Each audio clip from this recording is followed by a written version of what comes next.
I'm going to be talking to Duane Bratt, who is a political science professor at Mount Royal University, about the latest controversy that erupted last week in Alberta around what is known as the RStar program. The government announced there's going to be a $100 million pilot project to pay oil and gas companies to remediate old wells that are over 20 years old, even though they have legal obligations to do it anyway. And when the pilot project is over, if it's implemented as a larger program, it could be $5 billion. It could cost the government $20 billion. We're not quite sure yet, but there's the question of the Premier's role in this, Premier Danielle Smith. That's what I'm going to talk to Duane about. So welcome to the interview, Duane. Hey, happy to be here, Markham. So Duane, just to make this very clear, the Premier, when she quit as a radio host at QR77 in Calgary, then she spent a time before she became leader of the UCP as a lobbyist for, I think it was the Alberta Enterprise Group, and she lobbied the government specifically for this program. And you raised the question in a tweet, now that she's bringing it in, is she corrupt? And I think that's let's have you address that question. Yeah, I mean, there's two issues with the RStar program as I see it. One is the actual policy itself, but the second is the role of the Premier. So let's deal with the role of the Premier now. So you're correct. So Smith leaves QR77. She becomes president of the Alberta Enterprise Group.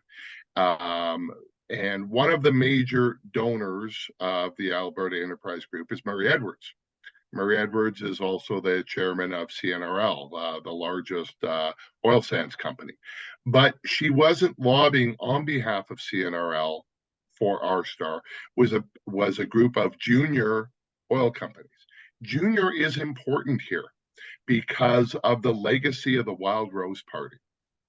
Back in the days when you had the PCs and the Wild Rose, the PCs received their money from the big players, and Wild Rose was the party of the junior oil companies. And so Smith has close ties to those junior companies. And this was about providing incentives for them to clean up orphan wells. She was paid for this. She lobbied for this and was denied. Sonia Savage, who was energy minister at the time, the Department of Energy, Jason Kenney was premier at the time, said, no, this isn't something we are going to do. Kenney gets pushed out by his party. There's a leadership race. Danielle Smith wins. Danielle Smith becomes premier. She changes the energy minister to Peter Guthrie, who was a thorn in the side of Jason Kenney and was a strong advocate of Smith. He becomes energy minister. She writes a mandate letter that includes dealing with orphan wells. And now they're going to pilot a program of which she was lobbying for less than a year ago. Okay.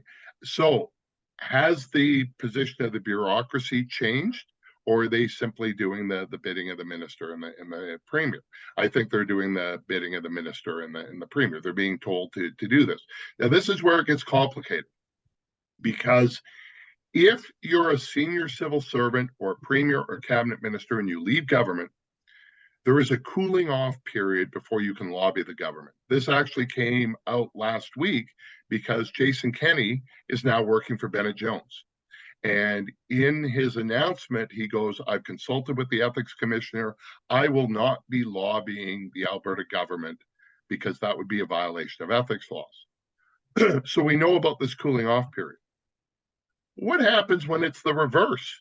What happens when you're the lobbyist first, then you become premier, and now you're implementing the same policy that you were promoting, not in general terms, generally advocating on behalf of corporations, but a particular type of program that she was lobbying for, because Sonia Savage worked for the Pipelines Association. So she lobbied the government as well, but in general terms, this is a very specific program. If Danielle Smith was being paid by companies right now to implement this program, that would be corruption. Absolutely. I don't think anybody denies that. But what happens when you're paid a year ago, you change jobs, and then you promote it? Like, I'm not sure there's a law here, but there's clearly an ethical boundary that has been crossed. Okay, so we're not sure that it's illegal.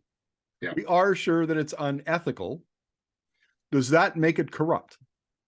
I think it does. I think it does because ethics goes beyond the law, right? Ethics goes to perceptions.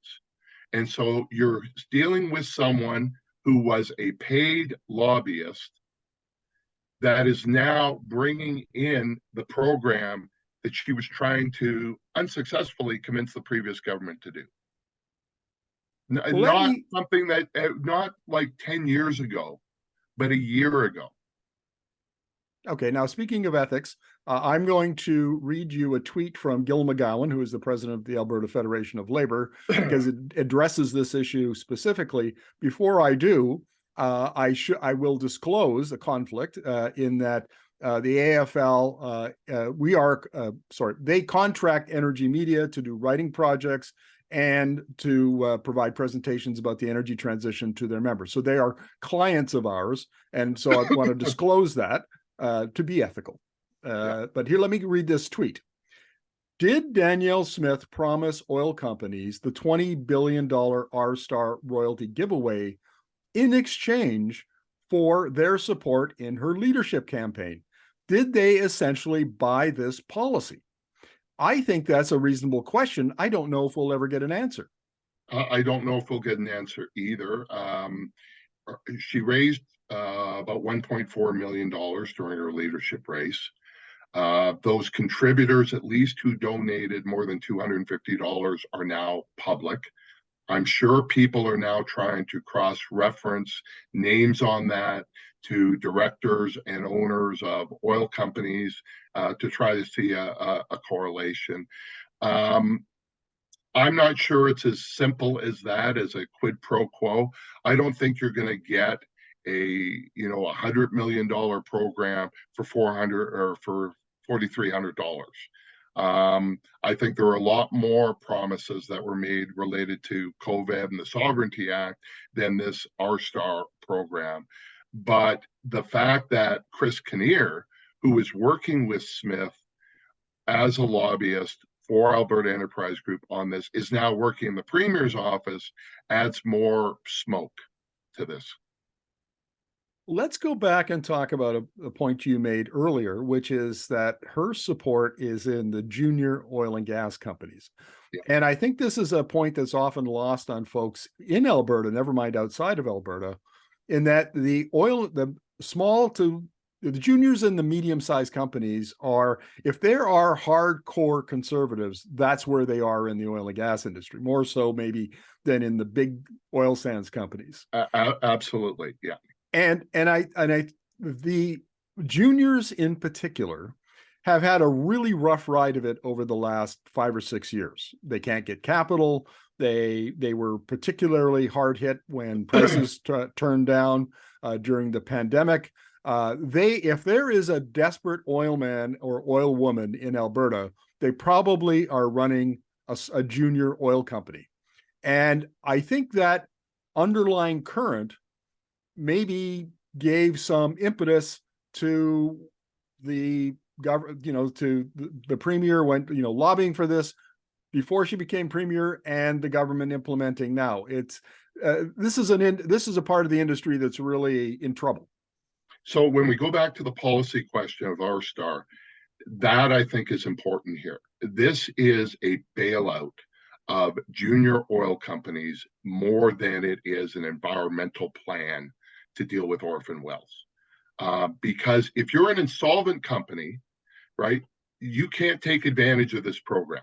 There's already an orphan well fund for that. And, credits aren't going to help you. But if you're on the brink, you're in trouble. That does provide a lifeline. And so when the Scotiabank report came out, they're looking at the big companies, and saying, CNRL made this much money and Shell made this much money. That's not what this program is for. They may have assets that fall into this, but this program is aimed at junior companies. And so you have to align the political support, and most of those junior companies aren't headquartered in the city of Calgary, right? They are headquartered, in the various towns throughout rural Alberta where Smith's base of support is. So this is a program that is fundamentally about bailing out parts of the industry, not about either job creation or environmental protection. That's how it's being spun, but that's not the motivation. Duane, Alberta is scheduled to have an election on May 29th. So I think everybody agrees that Alberta is already in kind of election mode. What kind of how might this play with voters, particularly in key ridings in Calgary and some of the mid-sized cities like Red Deer and Lethbridge? Because this is a problem, and I'm going to borrow from my colleague Janet Brown, has always said that the kryptonite of conservatives in Alberta is corruption. That's what eventually brought down the PCs, and it almost brought them down during the Redford years. This has that stench. I can just imagine what a Danielle Smith Wild Rose leader would have said about a PC government implementing this sort of policy. But the shoe's on the other foot now. So the question is, how much does this take traction? And so, yes, the Gil McGowans of the world, the NDPs have come out against this. Academics have come out against this, but so has Scotiabank. So has independent conservative Drew Barnes. We know that the Department of Energy had opposed this, but they obviously can't speak out. But it's who we're not hearing from. We're not hearing from industry right now. We're hearing a defense from Smith, we're hearing a defense from Guthrie, but we're not hearing from industry.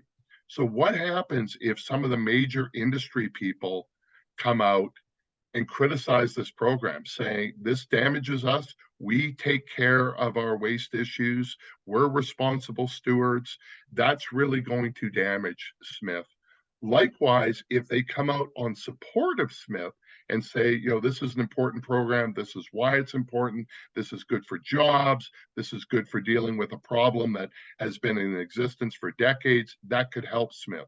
So I'm watching to see where industry people come out on this, because right now, since the story really exploded into the mainstream, they've been pretty silent on this. Yeah, I'd like to point out that I've interviewed a number of the big companies about their inactive wells, their orphan well issues, and they have all of the big companies have very well structured, well financed programs, and they feel it. They see it as a legal requirement and an obligation of being in business that they have to remediate those wells. It is a legal requirement. It's just not a requirement that's been enforced. And that's part of the problem. As I said, this isn't about orphan wells as much as it is a support subsidy program for struggling junior oil companies who, exactly even right. though the price of oil is risen now, went through a very tough period of time for multiple years. Yes, exactly. Well, we'll stay in touch with you, Duane, as this issue and this story develops. Thank you very much for this.